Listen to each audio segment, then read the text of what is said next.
ایک آنٹی نے اس کے منہ پہ ہاتھ رکھے اور بڑی آنٹی نادیہ نے اس کے چھریاں گرم کر کر کے نا اس کے پاؤں اور ہاتھوں پہ لگائی ہیں، جلایا ہے، پہلے ہاتھ جلائے ہیں دونوں چھری گرم کر کر کے، پھر چھری گرم کر کر کے اس کے دونوں پاؤں جلائے ہیں، یعنی کہ پاؤں پہ کئی مرتبہ چھری لگی ہوئی ہے، ہاتھوں پہ دو مرتبہ لگی ہے، پاؤں پہ زیادہ مرتبہ لگی ہوئی ہے چھری۔ اس کے بعد پھر ماموں کہنے لگے ہیں اس کو جو مکوڑوں والی دوائی پلا دو۔ جب وہ دوائی انہوں نے پیالی میں حل کر لی اور اس کو پلانے لگے، جب منہ سے ہاتھ ہٹا تو تب اس نے یہ کہا کہ مجھے نہ مارو، میں اپنی امی کا ایک ہی بیٹا ہوں، اور پھر وہ کہنے لگے نہیں نہیں اس کو دوائی پلاؤ، سیدھا کرو۔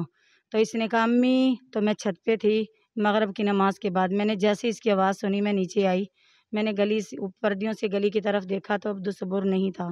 میں نے کہا عبدالصبور عبدالصبور، جب میں نے اتنی دیر تک گیٹ کھولا تو اس کو ایسے انہوں نے اپنے دروازے سے دھکا دے کے اس کو گلی میں پھینک دیا۔ میں گلی میں گئی، میں نے اس کو اٹھایا، میں نے کہا کیا ہوا؟ مجھے کہنے لگا امی میں جل گیا ہوں، میں جل گیا ہوں، میں جل گیا ہوں، بس یہی لفظ تھے اس کی زبان پہ۔ پھر یہ میں نے اس کو اندر جیسے داخل کیا، یہ سیدھا واش روم میں چلا گیا، ٹوٹی چلا کے اس نے ہاتھ پاؤں بھگو دی اور وہ اتنے بڑے بڑے چھالے بن گئے۔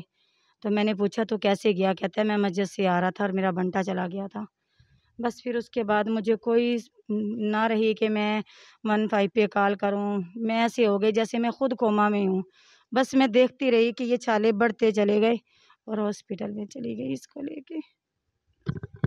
تو یہ تو بڑے پیارے رشتے ہوتے ہیں، ماموں کا، خالہ کا، نانی کا، تو کیا ایسی وجہ بنی ہے کہ وہ اس حد تک چلے گئے ہیں؟ آپ حالانکہ آپ کا گھر جو ہے ان کے ساتھ ہی ہے، تو کیا وجہ ہوئی ہے؟ اور اس کے علاوہ آپ کے ہسبینڈ کہاں پر ہیں؟ انہوں نے کوئی ابھی تک ایکشن لیا ہے یا آپ نے کوئی ابھی تک اس پہ جو ہے وہ پولیس کو رپورٹ وغیرہ کروائی ہے؟ میں نے کل پولیس کو رپورٹ کروائی ہے کل، تو انہوں نے کہا ہے کہ انشاءاللہ ہم یہ کارروائی کریں گے، لیکن ابھی تک کوئی کارروائی بھی نہیں ہوئی، نہ کوئی ان کو کال ہوئی ہے، نہ ادھر آئے ہیں، نہ پوچھا ہے۔ اور اس سے پہلے 15 سال تک میں اپنے میاں کی کمائی اپنے والدین کے اکاؤنٹ میں آتی رہی ہے، وہ کھاتے رہے ہیں۔ اب میرے خود سے بچے بڑے ہو گئے تھے، میرے سسرال والوں نے مجھے یہ گھر تعمیر کر کے دیا کہ اپنے بچوں کا خیال کرو۔ 4 سال ہو گئے ہیں جب سے یہ الگ گھر بنا کے بیٹھی ہوں، تب سے یہ میرے دشمن ہو گئے ہیں۔ لیکن اب جلانے کا تو میں نے کبھی سوچا بھی نہیں تھا کہ یہ میرے بہن بھائی یہ حرکت بھی کر جائیں گے، اور مکان کا کیس بھی انہوں نے میرے پہ عدالت میں کیا ہوا ہے، لیکن اس کے باوجود انہوں نے یہ حرکت کی، اس کا میں نے کبھی نہیں سوچا تھا۔ یہ مکان آپ کو سسرال والوں نے بنا کے دیا ہے، اور خریدا آپ نے کس سے ہے یہ مکان؟ خریدا میں نے اپنے والدین سے ہے پیسوں کا، اور بنا کے میرے سسرال والوں نے دیا ہے، وہ خود آئے تھے، ادھر کے ہی مستری تھے، انہوں نے مجھے یہ تعمیر کر کے دیا ہے، میرے سسرال والوں نے۔ تو آپ کے ہسبینڈ کہاں پہ ہوتے ہیں؟ میرے میاں پاکستان نیوی میں ملازم ہیں، ادھر ڈیوٹی کرتے ہیں سرکاری۔ میڈیکل میں بھی زخموں کے جو ہے نا وہ سارے آ چکے ہیں، آپ نے جو اپلیکیشن دی ہے کیا ابھی تک کوئی FIR وغیرہ اس پہ درج نہیں ہو سکی؟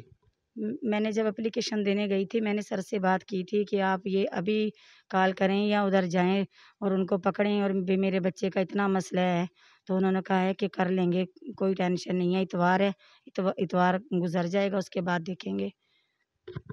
جو آپ نے اپلیکیشن دی ہے وہ فرنٹ ڈیسک پہ دی ہے یا مینولی آپ نے اپلیکیشن دی؟ فرنٹ اس پہ دی ہے، ہاں جی بالکل سر جی۔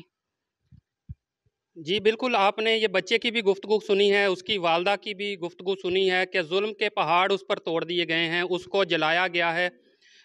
جلانے کے بارے میں تو یہ ایک بڑا اسلامک پوائنٹ آف ویو سے بھی دیکھیں کہ جلانے کا عذاب تو صرف اللہ تعالیٰ دے سکتا ہے، تو یہ انسانوں نے نعوذ باللہ خود کو خدا سمجھنا شروع کر دیا ہے۔